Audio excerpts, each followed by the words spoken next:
नमस्कार आदाब, न्यू विदर्भ स्वदेशी न्यूजमध्ये आपले सर्वांचे स्वागत।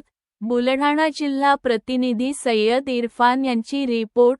बुलढाण्यात शिक्षण क्षेत्राला काळीमा।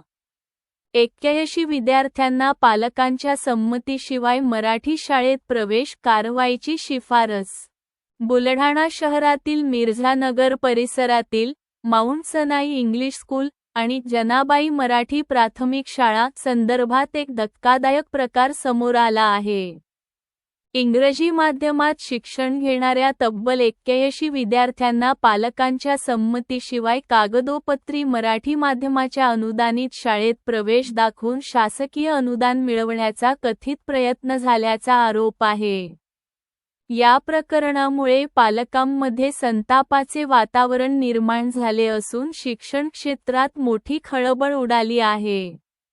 या प्रकरणाची तक्रार पालक मोहम्मद अन्सार यांनी शिक्षण विभागाकडे केली होती।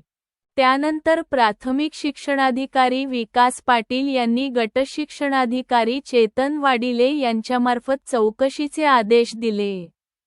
चौकशीत 81 विद्यार्थ्यांचे पालकांच्या परवानगीशिवाय मराठी शाळेत प्रवेश दाखवण्यात आल्याचे समोर आले असून, या प्रकरणात संबंधित मुख्याध्यापक जबाबदार असल्याचे चौकशी अहवालात नमूद करण्यात आल्याची माहिती आहे। यानंतर प्राथमिक शिक्षणाधिकाऱ्यांनी पुढील कठोर कारवाईसाठी अमरावती विभागाच्या शिक्षण उपसंचालकांकडे प्रस्ताव पाठवला आहे। संबंधित शाळांवर प्रशासकीय कारवाईची शिफारस करण्यात आली असून, या प्रकरणात पुढे कायदेशीर कारवाई होणार का, याकडे पालकांसह संपूर्ण जिल्ह्याचे लक्ष लागले आहे।